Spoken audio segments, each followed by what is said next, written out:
A lot of my classmates, colleagues, we're talking first years, second years, third years, they worked on their vacations. They're in Hawaii and they have their laptop up and doing work. Hey guys, so there's a lot going on in the world of mental health in the legal profession, ranging from the courts, mid-law, big law, to law school. It's reported that nearly 40% of law students have anxiety, nearly 30% of lawyers struggle with depression, and lawyers lead by profession in addiction. All of this said, let me first say, we're working on these things, and you shouldn't not pursue law because you're not interested in it. But I wanted to talk about mental health in big law specifically, because big law tends to be the most notoriously competitive, toxic, and intense work environment in the legal profession. It's where I practiced. Thankfully, I was at a good firm by way of mental health and work-life balance, relatively speaking. But I want to talk about some of the structural issues that we have in big law, both at my firm and the industry at large. So let's start with one thing. There is absolutely a difference in culture and expectations amongst big law firms if you're on the East Coast versus the West Coast. The East Coast and the East Coast law firms, by extension, tend to be much more old school, much more old-fashioned, and much more intense, simply because that's the way it's done on the East Coast, and that's the way that it's done. And this carries over, for example, into offices of East Coast law firms that are on the West Coast. Those offices on the West Coast will be more intense and rigorous than West Coast firms, simply because they are branches of East Coast law firms. Now, what about the Midwest? What about the South? Chicago, I have heard, is basically the same as New York. DC, again, very similar to New York, so I think you can lump all three of those markets together. Texas and the South, which includes Atlanta, Florida, I'm going to include just for purposes of this generalization, tend to be better work-life balance than New York and the East Coast counterparts. Maybe not as good as West Coast, but I know Texas, for example, they are pretty progressive, they are pretty human, they really emphasize work-life balance to an extent that I really only see West Coast firms doing. So I think for the most part, and this is a generalization because I don't know the market super well, but I would tell you from what I know, Texas also tends to be pretty good. What do I mean when I say that East Coast firms are more intense? Well, here's an example for you. Many of my friends at East Coast law firms will work through holidays, work through weekends, and when a partner emails them and says, hey, can you get this done for me? It's not really a conversation. It's more of a command, and it's not a command that comes with gratitude. It's just a command. Whereas on the West Coast, and again, please understand these are generalizations, what I found is partners are a little more understanding. Partners and senior associates working on the weekend, working on holidays, like if that happens, there is gratitude. Thank you so much. I'm really sorry you had to do this, right? It comes with the sort of pseudo apology. I say pseudo because of course you still have to do the work, but it still comes with the niceties and the humanity and the feeling of, oh, like I recognize that this is not ideal. Whereas on the East Coast and at East Coast law firms, there's much more of an entitlement mentality amongst the attorneys by way of, this is what you signed up for, you don't have room to complain, you don't get to complain, so I'm not even going to give your pain or issues the time of day. Of course, it's not just culture that I'm talking about here. The hours are certainly more rigorous on the East Coast compared to the West Coast. We're talking on the West Coast anywhere from 18 to 2,100 on average billable hours per year. On the East Coast, depending on the firm, and of course it depends on the associate. If you're a slacker, you're not going to work, that's fine. I've heard that the hours can range anywhere from 2,200 up to 3,200 billable hours a year. And remember, these are billable hours. They're not just the number of hours you've worked when you do billable hours, and I'll do another video on this, but billable hours, you want to estimate about 60 to 80% of your time at work is actually billed. So take the numbers that I mentioned, do the math, it's a lot more hours than that number represents, trust me. And then there are like the subtle things culturally at these law firms that they do differently. I had a friend at a New York firm that they had phone screens in each of their offices. So their telephones had screens on them. And when they picked up a call in the office, they would turn on the phone camera, kind of like FaceTime. And everyone knew that if you didn't have your camera on when you picked up a call, that you weren't in the office. And if you weren't in the office, there was this sort of weird like, oh, you're not in the office? Like, what's going on? At like all hours of the day. So things like FaceTime, and keep in mind this is pre-COVID, so I think post-COVID we're going to see what's going to happen with the big law world, and my take is that these firms are going to be a little more lenient. But I think there's still going to be some of this weird pressure to be in the office a lot. It's called FaceTime requirements typically at these law firms. And West Coast firms tend to be much more lax. You can kind of work from where you want. At my old firm, you were out in the office at whatever time, nobody cared. No one is looking over your shoulder. As long as you're getting your work done and you're being responsive, you're being a good teammate, that's all that matters to a lot of these West Coast firms. And I think not as much the case at these East Coast firms that tend to be more helicopter-y and more controlling in that way. What does this mean for mental health of associates and partners and staff? Well, East Coast folks tend to burn out quicker. Most of the folks that I know at East Coast law firms either burnt out and quit law, or what a lot of them do is lateral to West Coast law firms because they want the better work-life balance. So they go to the Skaddens, Sullivan and Cromwells, Cravats, they do a couple of years and they decide, okay, too much. I want something that still pays me really well, but I want a little bit more time back. I'm gonna lateral to Fenwick or Wilson or Cooley or one of these other firms on the West Coast. You can extend this logic further, and I think the conclusion is pretty clear here that East Coast firms work their people a little bit harder. They tend to be a little more intense, and I do think the mental health kind of follows the same trajectory by way of being just a little bit more of a challenge to manage on the East Coast when you compare them to West Coast law firms and of course Texas firms as well in this analysis. Now let's talk about what is probably the worst part mental health wise of working in big law, and that is the fact that you are on call all the time. The hours in big law, honestly, were not the worst thing in the world. I would work 12-ish, 8 to 14 hour range per day, which is not horrible, but that's not why the job was so suffocating. The job was suffocating because you are in a client service industry. And because you are in a client service industry, you as the lawyer need to always respond quicker and quicker and quicker because that's the way that you have a leg up on your competing law firms and lawyers. The result is that lawyers in big law are always tied to their phone. Because unlike medicine, for example, when you're on call, you know you're on call and you are buzzed, a beeper, Kat, my fiance, she will get paged and the beeper will ring and saying, hey Kat, we need you. In big law, no one's gonna ring you. The email will come in and you are expected to be aware that it came in and to respond to the client or to get the work done the partner sent you. I'm gonna talk about what happens if you don't, but I first wanna just mention this is the part that is dangerous for the mental health of folks in big law. It's the fact that you can't ever truly unplug. But Julian, what if I just go see a movie? What if I go to the gym? What if I leave my phone somewhere? What if my phone gets lost in the toilet and I can't get the emails? What's gonna happen? Well, here's the reality. In big law, you are trained as a lawyer primarily in an apprenticeship type profession, right? That's what law generally is. You learn from the lawyers above you, and that's the way that you grow and develop. That's all good, but when you have an incentive system like in big law that puts everyone to the wall all the time to go faster and better and stronger all the time, if you don't deliver the best work at the best time, you're not going to be the go-to guy for the best partners, for the best senior associates, for the best paralegals even. I shouldn't say even, for the best paralegals, because paralegals are arguably more valuable than senior associates. You won't be the go-to guy.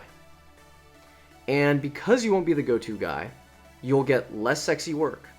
You'll get not as cool deals. You'll work with people who are more unreasonable.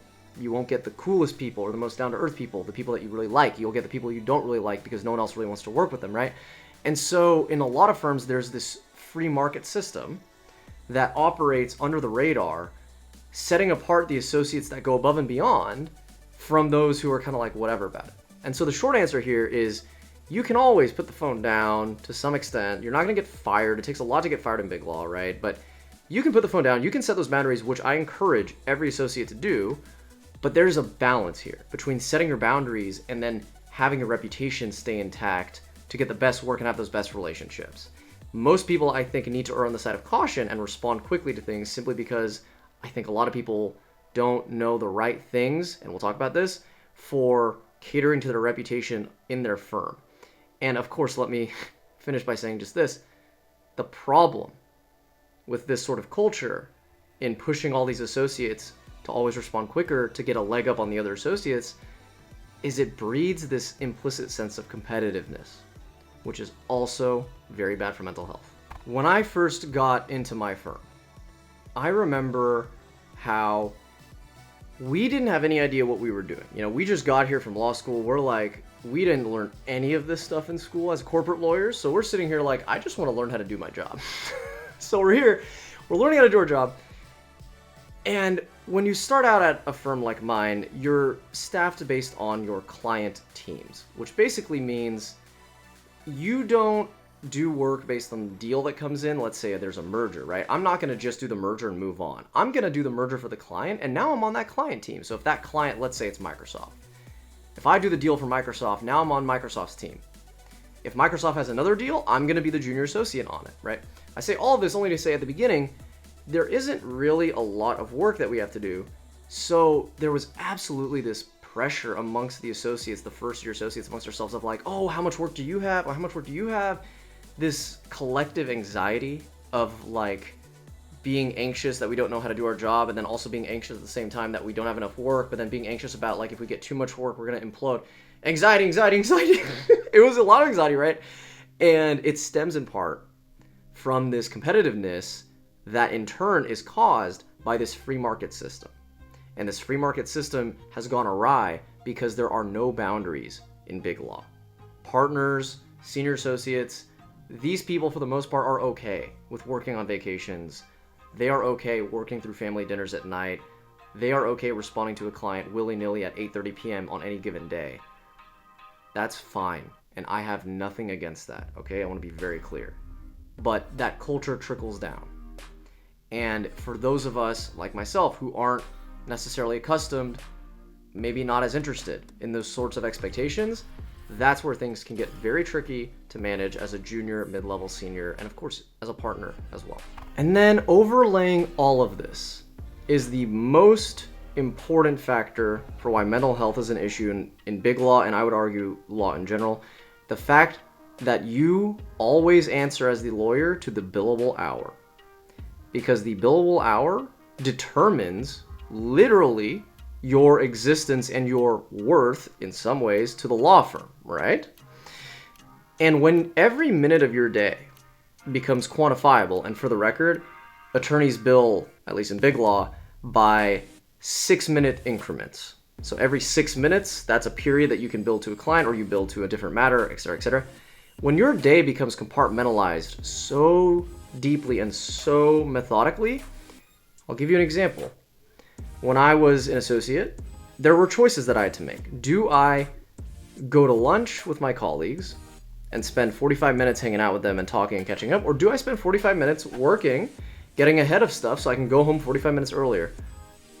I chose getting home 45 minutes earlier and working through lunch 90% of the time. Because for me, I would have rather gone home earlier and gone to the gym or talked to Kat or had a little bit of free time where I could play video games with my friends, whatever it was, right?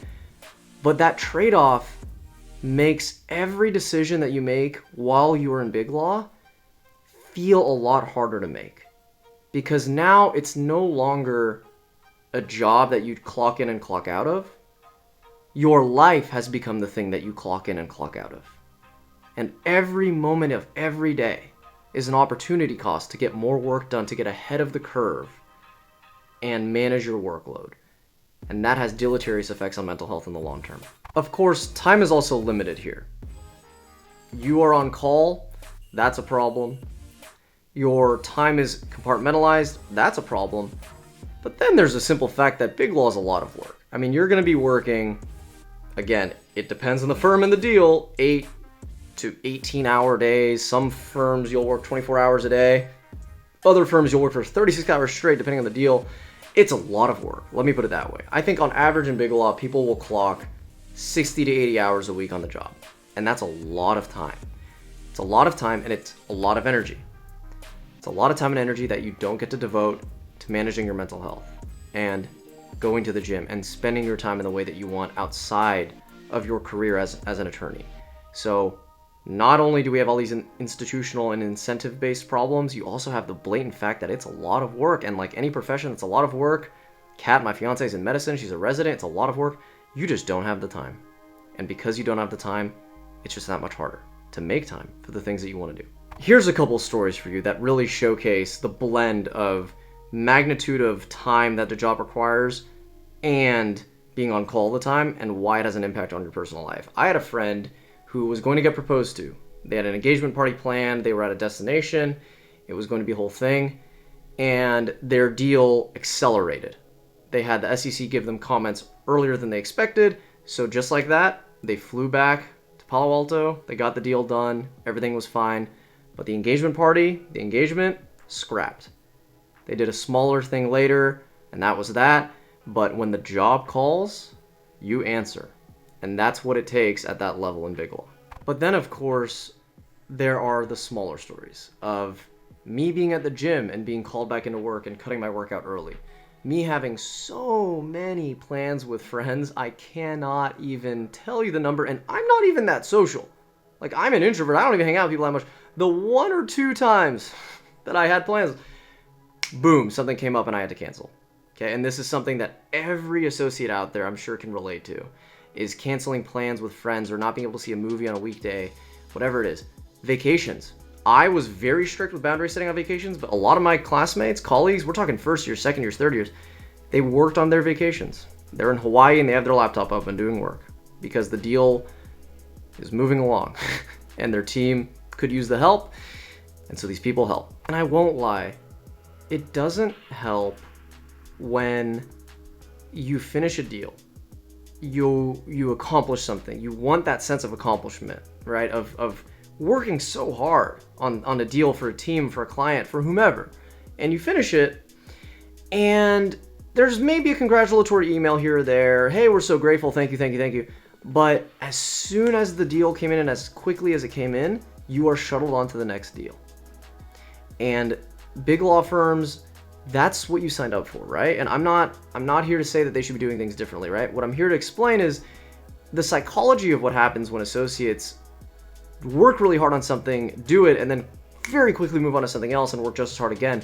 When you repeat that cycle over and over and over, it's hard for a lot of people to find the intrinsic motivation for feeling passionate about what they're doing. Because I think most people in big law, let's be very honest here, are doing it for the money. And if you don't believe me, I'd ask you honestly, if you thought these people were getting paid minimum wage, how many people would do this type of law? You and I both know the answer to that question. And so without that intrinsic passion, and without the sense of gratitude from the firm, from the leadership, arguably from the clients, it leaves a lot of people feeling underappreciated and undervalued. And in the long run, it's going to make it that much harder to manage your mental health in the profession. The unfortunate reality of what all of these things combined mean is that big law has a very, very high rate of alcoholism. Big law has a very, very high rate of addiction, of divorce, of depression, of anxiety. It has a very high rate of burnout, and every year that goes by, we lose people. We lose people in the legal profession, we lose people from this earth, we lose people.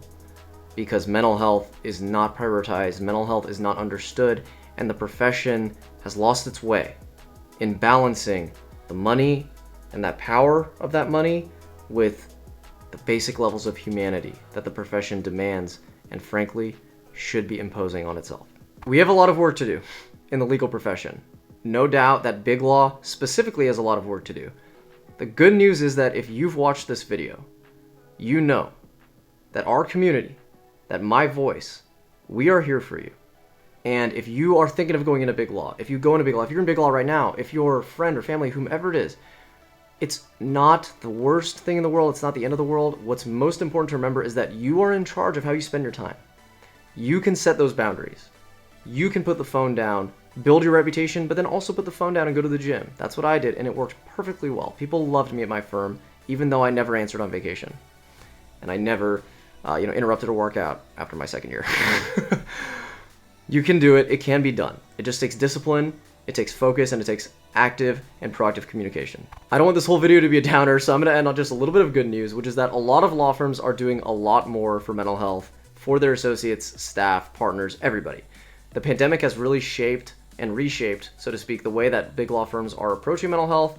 And so anything from getting emotional coaching for staff and associates to paid time off, to leaves, all of it is becoming more common. And I think it's only going to become more common over time as the profession learns, frankly, to adapt to this new environment we are in of working remote, and as mental health becomes more of a priority. That's all for me, guys, but thank you so much for your time. Please like, share, subscribe. I would love it if you did. And show me some love in the comments if you feel like it. Let me know what you want to see more of, okay? Much love as always. Thanks.